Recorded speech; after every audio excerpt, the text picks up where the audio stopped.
नमस्कार, स्वागत है साहित्यिक झरोका चैनल पर। हम कर रहे हैं सूर्यकांत त्रिपाठी निराला जी द्वारा रचित सरोज स्मृति। ये एक लंबी कविता और शोक गीत के रूप में हिंदी साहित्य में अपना विशेष स्थान रखती है। इस कृति में या इस कविता में इन्होंने अपनी पुत्री सरोज को याद करते हुए उसके जन्म से लेकर उसके विवाह तक और उसकी मृत्यु तक का जो अनुभव है वो इस कविता के माध्यम से अभिव्यक्त किया है। इसके कुछ वीडियो मैं पहले भी बना चुकी हूँ, उनका लिंक मैं इस वीडियो के डिस्क्रिप्शन में डाल दूंगी, तो आप वहाँ से कर सकते हैं। तो आइए आज की व्याख्या देखते हैं। इससे पहले जो वीडियो हमने करी थी, व्याख्या करी थी, उन पंक्तियों में हमने जाना कि निराला जी एक पढ़े लिखे व्यक्ति से, जो एक सज्जन परिवार से हैं, उनसे अपनी पुत्री सरोज का विवाह निश्चित कर लेते हैं। लेकिन वो ये बात यहाँ पर तय कर लेते हैं या स्पष्ट कर देते हैं कि उनकी पुत्री का विवाह पुराने रीति रिवाजों से बंद कर नहीं होगा। यहाँ पर वो कुछ नई विचारधाराओं के द्वारा अपनी पुत्री के विवाह का निश्चय लेते हैं। तो आगे क्या है कि आए पंडित जी प्रजा वर्ग, जो पंडित जी आए वहाँ पर, जब बेटी सरोज के विवाह में पंडित जी ने भाग लिया, और इसके साथ साथ प्रजा वर्ग यानी कुछ सामान्य लोग भी थे, आमंत्रित साहित्यिक सहसर्ग, और कुछ साहित्यकार जो थे उनको भी उन्होंने विशेष रूप से, मित्रों को भी, साहित्यिक मित्रों को भी विशेष रूप से आमंत्रित किया था। ये उनके साहित्य के क्षेत्र के प्रिय मित्र थे। देखा विवाह आमूल नयन नवल, और उन्होंने आमूल नवल यानी बिल्कुल नया विवाह, जो नए तरीके से, नए तौर तरीके से किया जा रहा था, ऐसा विवाह देखा।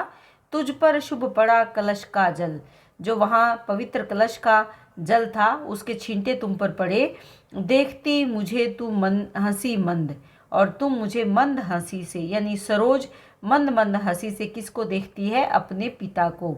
होठों में बिजली फंसी स्पंद, और तुम्हारा सौंदर्य ऐसे निखर रहा था कि मानो होठों में बिजली का स्पंदन हो रहा हो। तुम्हारी हंसी से एक ऐसी मुस्कुराहट उत्पन्न हो रही थी, तुम्हारी हंसी बिजली के समान चमकीली या स्पंदन करती हुई प्रतीत हो रही थी, कि ऐसे तुम्हारी हंसी, जैसे हंसते हैं तो बीच में से जो दांतों की चमक है वो ऐसे लग रही थी कि कैसे बिजली का स्पंदन हो रहा है।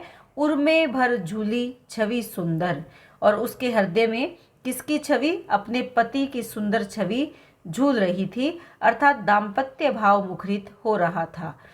प्रिय की अशब्द श्रृंगार मुखर, तू खुली एक उच्छ्वास संग।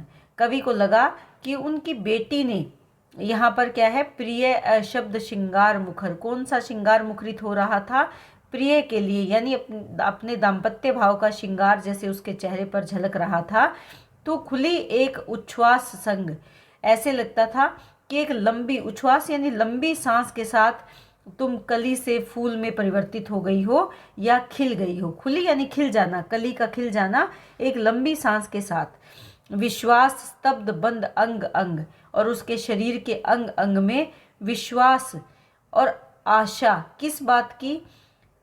बंद गया था अंग अंग में, नजर आ रहा था, प्रतीत आ रहा था। अपने भविष्य के प्रति, अपने जीवन के प्रति विश्वास और आशा का प्रतिबिंब देखा जा सकता था।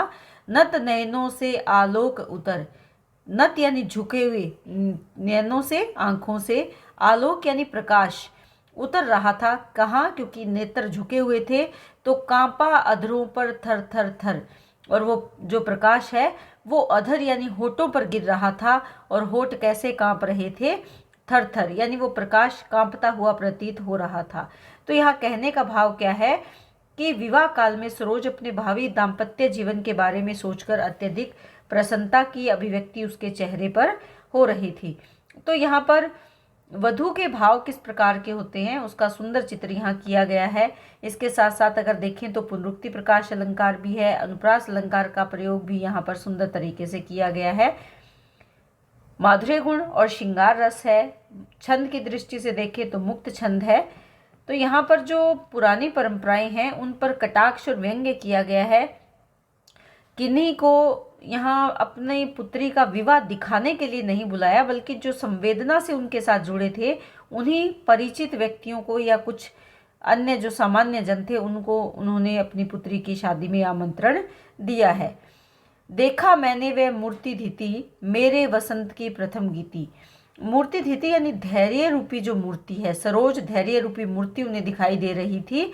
और मेरे वसंत यानी मेरे युवावस्था का जो समय काल था उसकी प्रथम गीति, क्योंकि प्रथम गीत यानी गीत श्रृंगार, प्रथम गीत किसका? श्रृंगार का।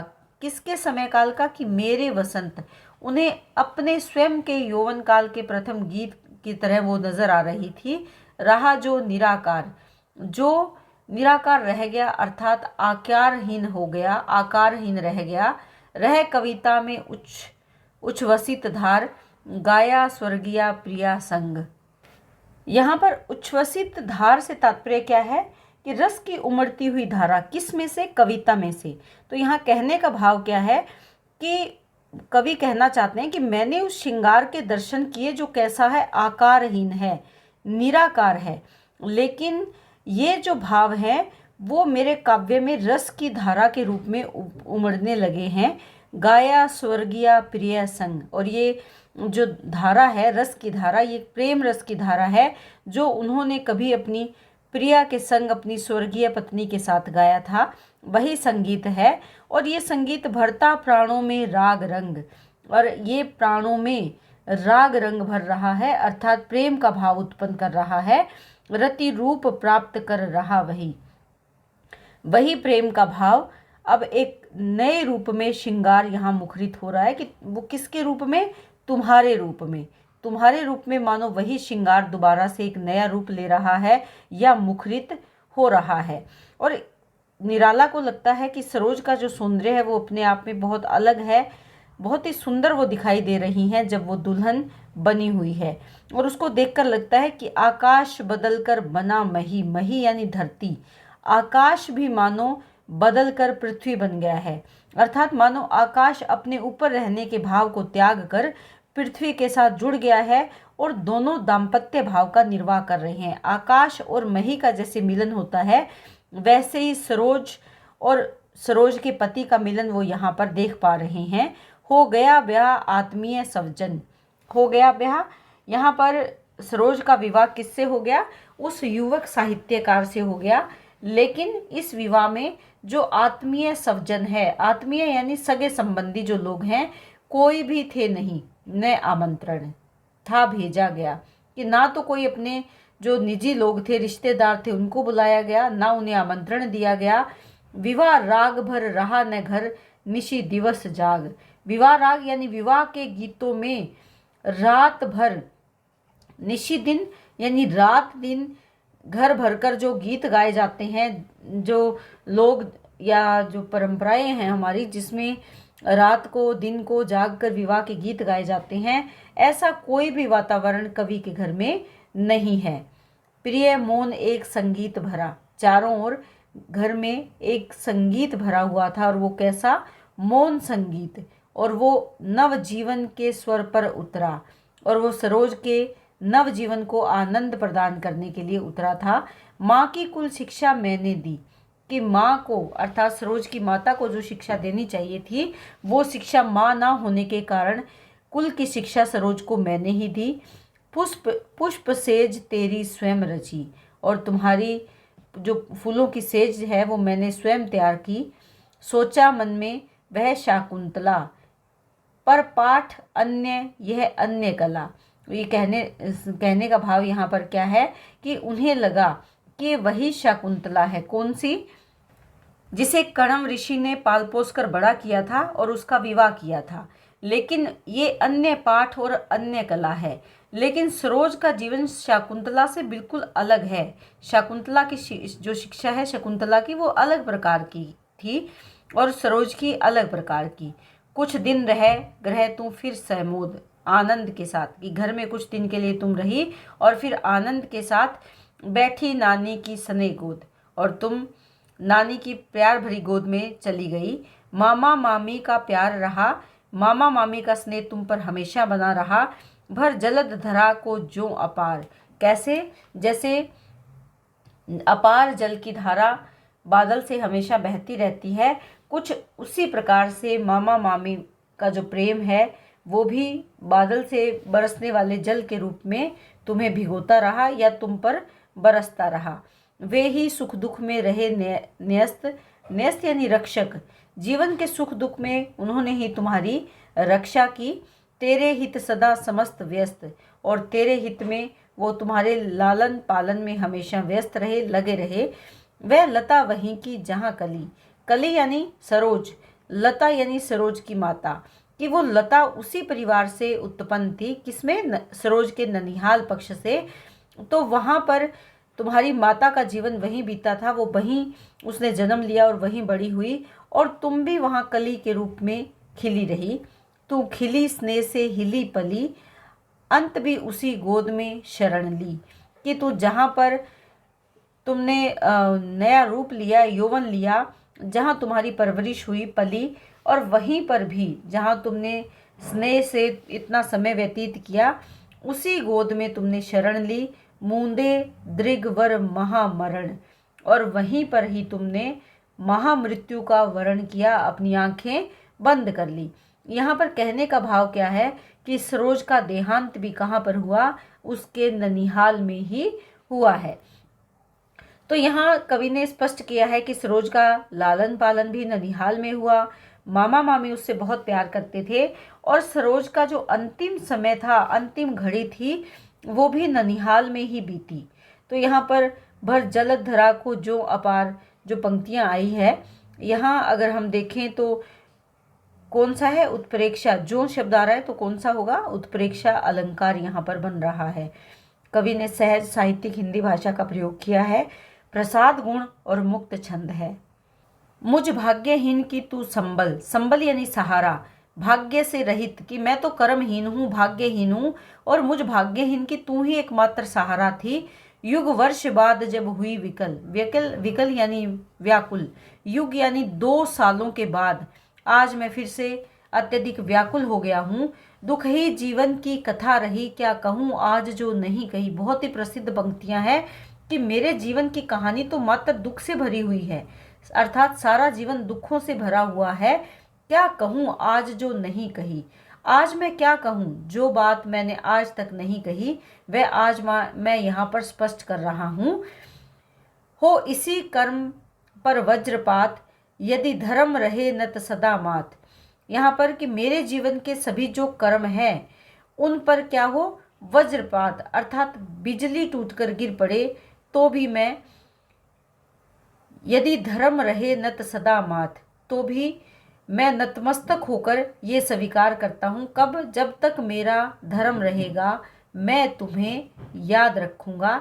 इस पथ पर मेरे कार्य सकल, कौन से पथ पर?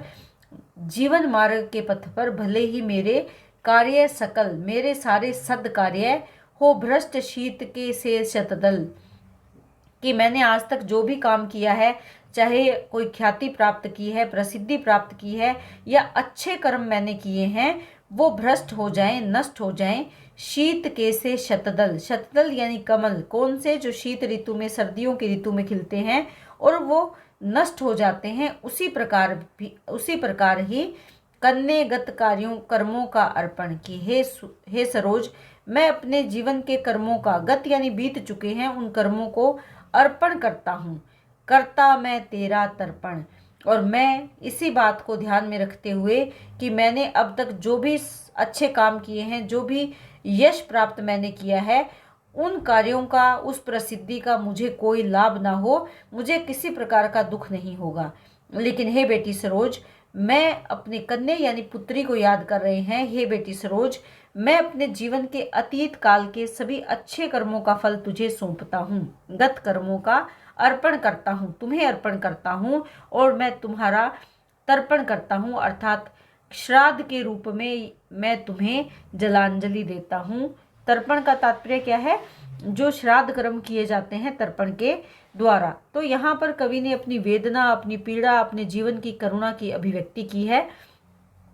आप देख रहे हैं कि पंक्तियों में अनुप्रास अलंकार आ रहा है, उपमा अलंकार यहाँ पर आया है। इसके साथ साथ प्रसाद गुण है, शांत रस का परिपाक हुआ है और कवि के मनोभावों की अभिव्यक्ति सुंदर तरीके से उन्होंने की है। तो इसके साथ ही ये कविता समाप्त होती है। उम्मीद करती हूँ कि संपूर्ण कविता की व्याख्या आपको बहुत अच्छे से समझ में नहीं आई होगी, और अगर कुछ कमियां रह भी गई हैं, नहीं भी समझ में आई, तो आप कमेंट करके मुझे बता सकते हैं, ताकि मैं आपके द्वारा सुझावों को मानकर उन कमियों को दूर कर पाऊँ। बहुत बहुत धन्यवाद। इसी तरह चैनल से जुड़े रहें, लाइक शेयर सब्सक्राइब ज़रूर करें।